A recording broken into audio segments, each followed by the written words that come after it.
Today is going to be an exciting video, not because I get to see my old boss, which I haven't seen in absolutely ages, but his new place is what dreams are made of something that I'm hoping of owning within the next 5 years.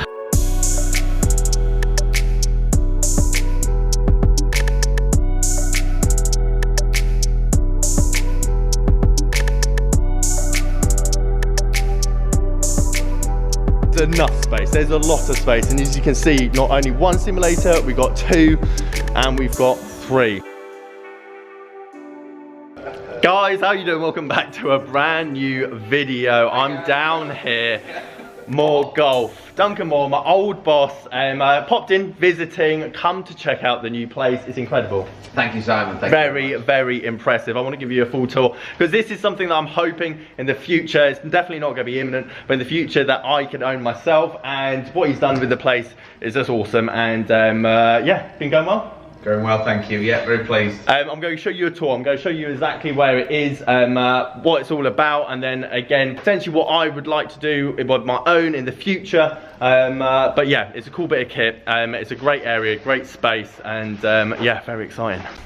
So for you guys that watched my videos back when I was at Burford, so probably about 2 years ago, you'll obviously remember the racking on the wall here. It looks cool, it looks fresh, it looks very modern, and then obviously the simulator. The thing I love about the space that Duncan's got here is just the amount of room from top to bottom. There's so much space that obviously in the future, there's something that I would love to have my hands on, especially when it comes to the second-hand fitting gear. But as you can see, Duncan actually rents the space out for just casual golf, so people can actually rent the spaces. I'll like the simulators, I'll go and show you the extra simulators in a minute, or they can have coaching or club fitting. You see Duncan has basically all the brand new stuff. I'll show you the Stealth. I haven't actually seen the Stealth or the Rogue ST in the flesh until today, so I was actually quite excited, and obviously show you guys in a minute. Just love the openness of space. You don't really get simulators on like in pro shops or let's say at golf clubs that just has endless space. And obviously the business park Bourton and Water that Duncan has,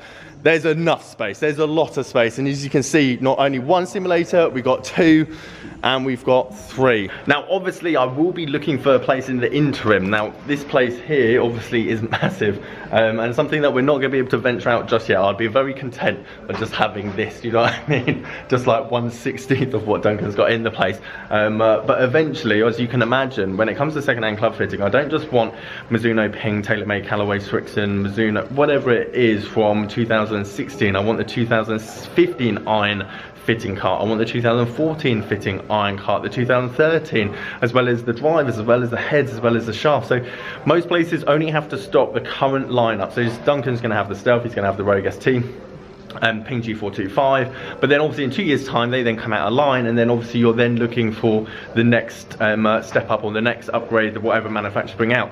I would want to keep those so that when someone says, Simon, I want a driver for £200, I can go back 2 years. Or if they go, Simon, I want a driver for £100, I go back 5 years. Or if they go, Simon, I want a set of irons for £300, then we go back 4 years and we go to the Ping G30 or Ping G series, or potentially we go TaylorMade M6.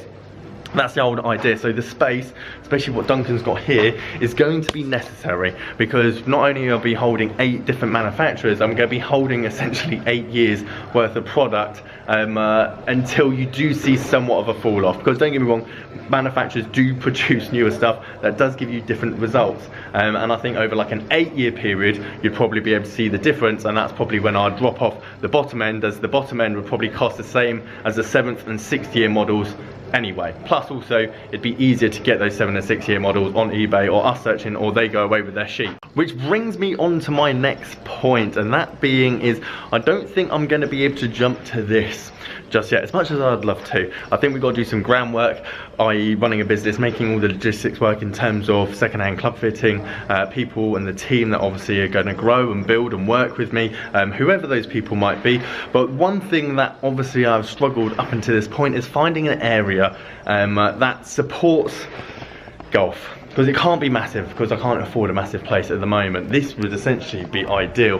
But finding a room that is able to be used for golf, club fitting, tall enough, affordable rent around the Newbury, Reading area, M4, A34, close to my house, like 30 minutes. So as a quick one, if anyone knows a barn, a farm, old school, whatever it might be, I don't know, I'm going off the wall here. If someone would be willing to talk to me, obviously money would be involved, as well as potential business partner, you name it, I'm interested, I'm open ears. And if you know of anyone, or you yourself have an area that would be able to have this and get the start of this process going, please do message me. Probably the best one, I'm going to leave my email here. I took it off the description ages ago because I got tons of emails and I'm not the best at reading, but here's my email. If you are interested and you potentially have an idea, or you know someone that would be interested in starting up the second-hand club fitting business slash coaching slash indoor slash long drive, then please message me, as it's my only hurdle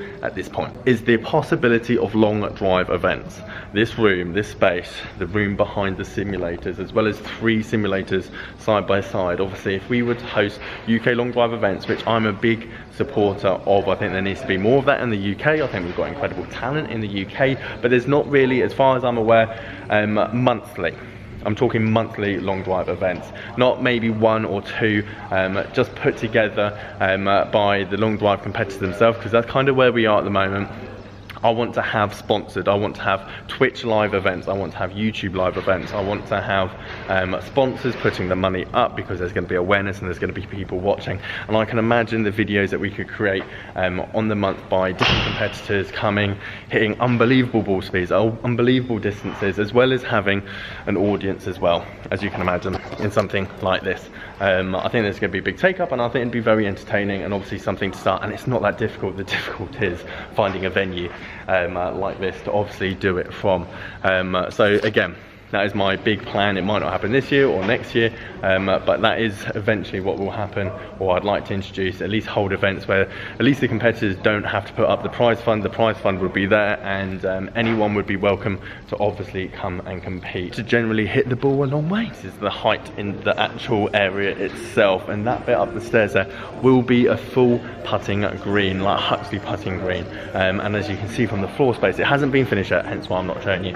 But at the top there, for example, it's going to have so much space for putting and potentially chipping as well, for you good chippers. And that's something that I'd be very keen on having for myself as well, because can you imagine having hundreds of putters, obviously 2 balls, old Scotty Camerons lined up down the walls for people to try, test, obviously putt with different slopes and different heights and everything else.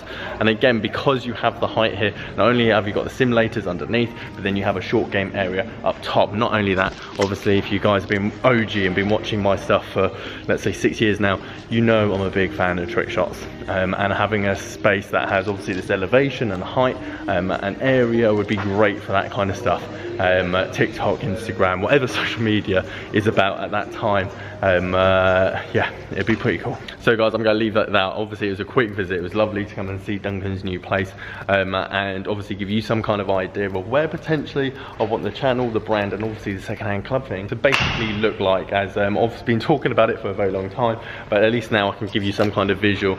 Obviously, me and Duncan have very similar ideas of what golf indoor simulator slash casual play slash coaching slash custom fitting should look like. Guys, if you like this video, leave a like. Subscribe if you are new. If you do or are interested in potentially helping me find a venue, please do contact me. Catch you guys later.